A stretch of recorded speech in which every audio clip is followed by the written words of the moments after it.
France के 2 दिन के दौरे के बाद वजीर आजम नरेंद्र मोदी एक दिन के यूएई के दौरे पर थे और ये दौरा काफी अहम माना जा रहा है। खास मुलाकात यहाँ पर हुई है, बायलैटरल मुलाकात हुई है, कई मुआहदों के ऊपर जो है साइन भी हुए हैं और इसके साथ साथ हिंदुस्तान और यूएई के जो रिश्ते हैं मजीद मजबूत होते हुए नजर आ रही हैं।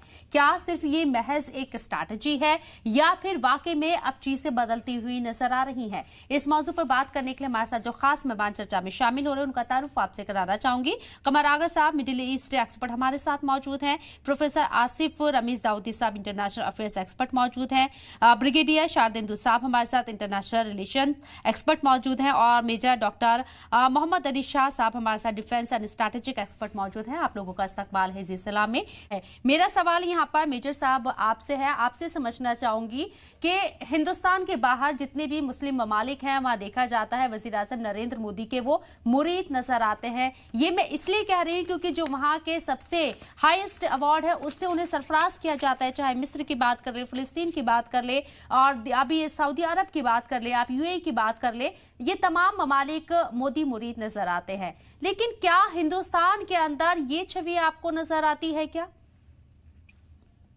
जी, आपका बड़ा अच्छा सवाल है शबनम जी। देखिए, बात ऐसी है कि हमारे प्रधानमंत्री साहब नरेंद्र मोदी साहब के रिश्ते ताल्लुकात बाहर के मुल्कों से, इस्लामिक कंट्री से बड़े अच्छे हैं, बड़े ही कह रहे हैं। कितने खलूसी से मिलते हैं, कितने मोहब्बत से मिलते हैं, कितने गर्मजोशी से मिलते हैं।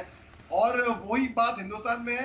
मैं ईमानदारी की बात करूं तो मुझे लगता नहीं वैसे कि आम हिंदुस्तान का मुसलमान कि वो इतने पक्ष में होता है। लेकिन धीरे धीरे क्योंकि लीडरशिप स्किल्स देख के, क्योंकि देश तरक्की की राह पे है, तो पहले जो एंटी मोदी सेंटिमेंट्स थे, वो फीलिंग्स थी, वो धीरे धीरे डिसॉल्व हो रही हैं। और मैं देख रहा हूं कई लोग जो मोदी साहब के खिलाफ थे, धीरे धीरे वो खुद मान रहे हैं, वो खुद दाग दे रहे हैं, वो कह रहे हैं हाँ कुछ भी हो भाई, देश तो आगे बढ़ रहा है आखिर तौर पे। तो वो भी एक तरीके से यहाँ पे उनकी जो एंटी मोदी फीलिंग्स थी, सेंटिमेंट से, उससे वो छोड़ है, वो न्यूट्रलाइज हो रहे हैं। अब बात करते हैं क्योंकि हमारे जो रिश्ते हैं गल्फ कंट्री से, और जो ये बहुत जरूरी थी ये विजिट, क्योंकि 34 साल में पहले प्रधानमंत्री हैं जो इस स्टेट विजिट पे गए हैं यूएई में हिंदुस्तान से। आप सोचिए 34 साल, जो कि बहुत लंबा गैप होता है। और ये कंट्री खास तौर से, जहां तक मेरा ऐसा मानना है, जैसे ब्रिगेडियर साहब ने बिल्कुल खूब फरमाया, देखिए energy, food security, defence, main मुद्दे जहां तक मुझे ये लग रहा है कि यहाँ पे ये डिस्कस होने वाले हैं और इस पे और तरक्की की बात है। और मैं अगर आपको शुरुआत करता हूं कि 3000 बीसी से, तब से हिंदुस्तान के और यूएई, जहां पे 7 एमिरेट्स हैं जो कि यूनाइटेड अरब एमिरेट्स कहलाते हैं, बड़े अच्छे ताल्लुकात तब से रहे हैं। हमारे बार्टर सिस्टम, ट्रेडिंग तब से रही है। खजूर के बदले में मसाले, कपड़े के बदले में पर्ल्स। हालांकि पर्ल जो है वो बहरीन से बहुत मशहूर है, मैं वहां पे अच्छा वक्त गुजारा है बहरीन में भी, यूएई में भी।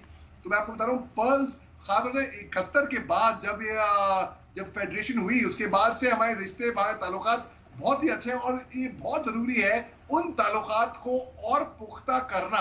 अब आप देखिए 2018 में जब हिंदुस्तान में केरला फ्लड्स हुए थे, तो प्रधानमंत्री मोदी साहब ने भी कहा है कि केरला फ्लड्स के टाइम पे यूएई की तरफ से बहुत कोऑपरेशन हिंदुस्तान को मिला और इन्होंने अपनी तरफ से जितना भी इनसे हो सकता, शेख मोहम्मद से उन्हें ह्यूमैनिटेरियन सपोर्ट, अपनी तरफ से इमोशनल सपोर्ट भी मैं कहूंगा, वो दिया। अब आप देखिए जिस तरीके से गर्म जोशी से हमारे प्रधानमंत्री साहब को उनके वहां के टॉप, उनके head of state Abu Dhabi के क्राउन प्रिंस मोहम्मद बिन जायद अल नहयान वहां पे मिलने आए, वहां पे रिसीव करने आए, उसी से साफ दर्शाता है जिस तरीके से उनका वेलकम है।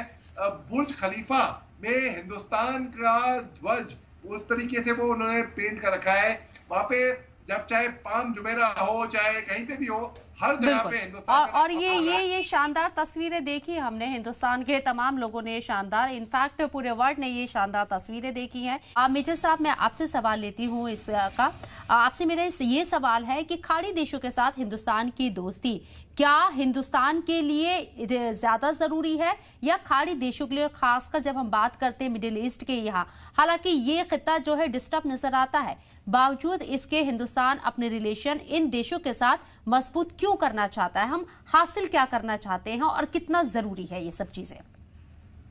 आप बहुत इंटेलिजेंट सवाल पूछती हैं, मैं दाग देता हूं। देखिए हिंदुस्तान की जो डायस्पोरा है वो यूएई में खास तौर से बहुत ज्यादा है। उनकी तादाद तकरीबन 30% से लेके 38% तक तकरीबन मोटे मोटे तौर पे इनकी एथनिसिटी है। वहां का जो एक्सपैट्स हैं बहुत से हिंदुस्तानी हैं जो कि वहां की पूरी 30 to 38% की रेजिडेंशियल पॉपुलेशन वहां पे बढ़ाते हैं। तो एक तरीके से जो एक कंट्रीब्यूशन हिंदुस्तानी यूएई में कर रहे हैं वो काबिल तारीफ है।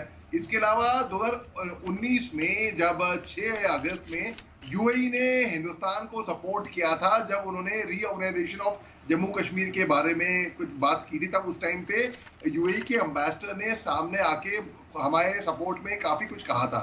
इसके अलावा आप देखिए एक रेल नेटवर्क यूएई शुरू करना चाह रहा है।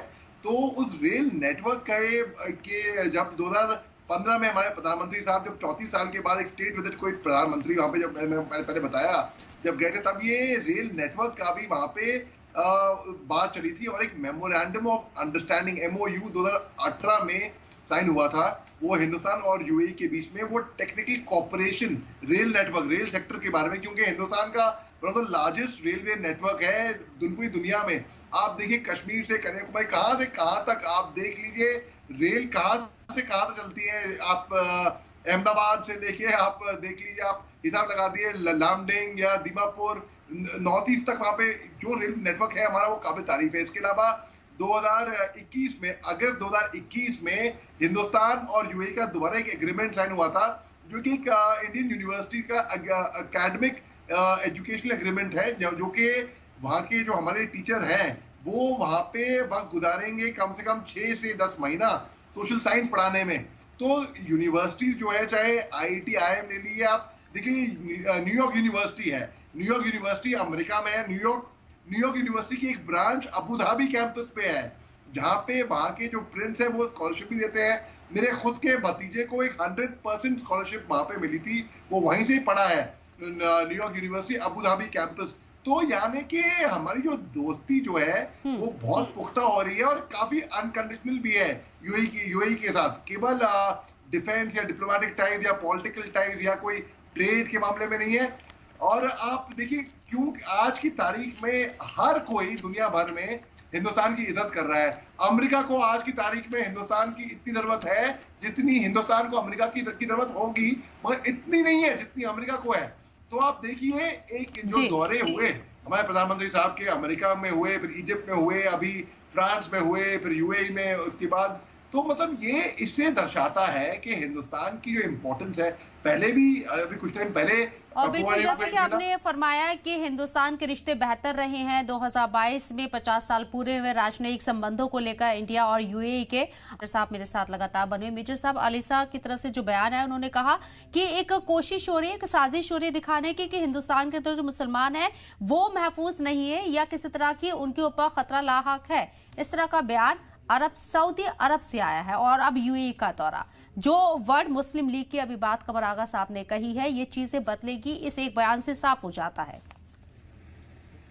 जी देखिए, बात ऐसी है कि जी हाँ, वो एक कोशिश तो बिल्कुल हो रही है एक तरीके से, लेकिन मैं आपको बताऊं एक सबसे बेहतरीन कंट्री, सबसे बेहतरीन मुल्क माइनॉरिटीज के लिए हिंदुस्तान है। यहाँ पे माइनॉरिटीज की राइट्स प्रोटेक्ट होती हैं, यहाँ पे डेमोक्रेसी है। आप देख लीजिए, जो लोग बहुत लोग बोलते हैं कि भाई माइनॉरिटीज के लिए ये मुल्क सही नहीं है, आप देखिए माइनॉरिटीज के साथ चीन में क्या हो रहा है, आप देखिए माइनॉरिटीज के साथ ईरान में क्या हो रहा है, आप देखिए माइनॉरिटीज के साथ अफगानिस्तान में क्या हो रहा है, आप देखिए आपको माइनॉरिटीज के साथ पाकिस्तान में। माइनॉरिटीज मतलब मैं मुसलमान नहीं कह रहा, माइनॉरिटीज मतलब जैसे पाकिस्तान में माइनॉरिटी होंगी या नॉन मुस्लिम माइनॉरिटी होगी ना, वहां पे जाहिर सी बात है। तो जहाँ पे भी माइनॉरिटीज की बात आती है, और ये बात एक बचपन से हम सीखते हैं कि मेजॉरिटी विंस, तो माइनॉरिटी कम्युनिटी कहीं पे भी हो उसको मालूम होना चाहिए कि मेजॉरिटी कम्युनिटी के साथ कैसे पेश आते हैं। छोटे भाई को बड़े भाई के साथ पेश आना बहुत जरूरी है, और उसी तरीके से एक बड़े भाई को छोटे भाई के साथ कैसे इज्जत देते हैं, कैसे पेश आनी बहुत जरूरी है।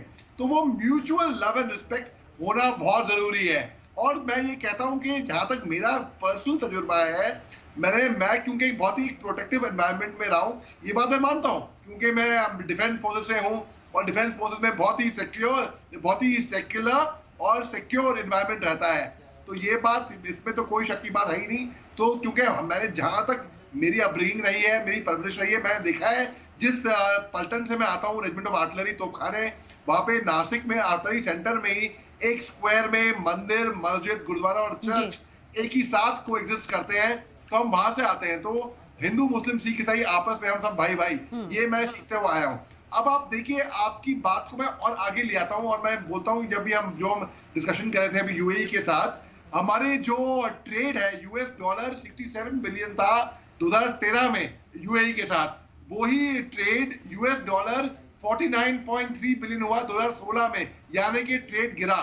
तो उसके बाद फिर जब प्रधानमंत्री साहब जब यूएई गए थे 2018 में, तब एक फैसला, एक म्यूचुअल लैंडमार्क जजमेंट हुआ कि वो अपना ट्रेड डायरेक्टली करेंगे बिना यूएस डॉलर को इन्वॉल्व करते हुए। तो अब जब उन्होंने ऐसी बात की तो उन्होंने 2020 का एक टारगेट रखा था जो कि 100 बिलियन डॉलर को वो ट्रेड टच कर लेगी। और आज मैं बताऊं कि हम डिफेंस में ही नहीं, हर तरीके से उनसे आज बड़े अच्छे पार्टनर कर रहे हैं। मैंने क्योंकि पहले बात की थी रेलवे नेटवर्क की 2018 की में, जब हम वहां पे गए थे तो ये एमओयू साइन हुआ था।